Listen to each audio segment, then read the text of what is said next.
والد کے لیے حدیث کے الفاظ ہیں، رسول اللہ صلی اللہ علیہ وسلم نے ماں کا حق اور قرآن نے ماں کا حق 3 گنا تو رکھ دیا، لیکن یہ کبھی مت سوچیے گا کہ والد کا حق کم ہے۔ حدیث کے الفاظ ہیں، تمہارا باپ تمہاری جنت کا دروازہ ہے، تمہارا باپ تمہاری جنت کا دروازہ ہے، تم چاہے اسے لے لو اور تم چاہے اسے چھوڑ دو۔ اور پھر حدیث کے الفاظ آتے ہیں، باپ کی رضا جنت کی رضا۔ گویا جس کا باپ راضی اس کا رب راضی، اور جس کا باپ ناراض اس کا رب ناراض۔ جنت کا راستہ بھی اور جنت کا دروازہ بھی باپ سے ہے، اور رب کی رضا اور رب کی ناراضگی بھی باپ کے ساتھ منسوب ہے۔ وہ واقعہ آتا ہے نا، اور اس میں بہت ایک لمبی سی نظم بھی ہے، شاعری بھی ہے۔ عربوں کے اندر شاعری کا رجحان بہت زیادہ تھا، اور ایک بہت خوبصورت سی اس میں شاعرانہ انداز میں بھی ایک شاعر نے اس واقعے کو لکھا ہے۔ واقعہ کچھ ایسے کہ اللہ کے رسول صلی اللہ علیہ وسلم کے پاس ایک بوڑھا باپ اپنی شکایت اور شکوہ لے کر آیا، اور اس کا جوان بیٹا بھی اس کے ساتھ تھا۔ باپ نے اپنے بیٹے کو دکھا کر رسول رحمت صلی اللہ علیہ وسلم سے اپنی حالت زار بیان کی۔ باپ نے کیا کہا؟ بہت ہی خوبصورت سے شاعرانہ الفاظ ہیں۔ I wish I could read it کہ آپ اس عربی کو سمجھ بھی سکیں۔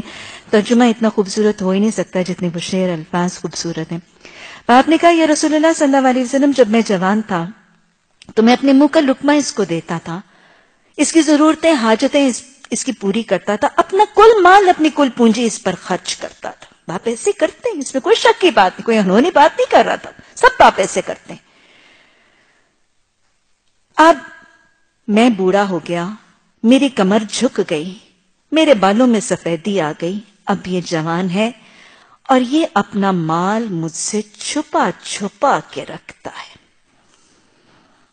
راوی کہتے ہیں کہ رسول اللہ صلی اللہ علیہ وسلم کو جو باپ نے اپنے بڑھاپے اور اپنی جوانی کے یہ واقعات کا اور اپنے بیٹے کا یہ شکوہ اس کے رویے کا کیا، رسول رحمت صلی اللہ علیہ وسلم کی آنکھوں سے آنسو جاری ہو گئے، اور کہتے ہیں کہ اتنا آپ صلی اللہ علیہ وسلم کی آنکھوں سے آنسو جاری ہو گئے کہ آپ کی داڑھی مبارک تر ہو گئی، اور آپ صلی اللہ علیہ وسلم نے پھر کچھ وقفے کے بعد اس بیٹے کے سینے پر آپ صلی اللہ علیہ وسلم نے ہاتھ مار کر کچھ فرمایا۔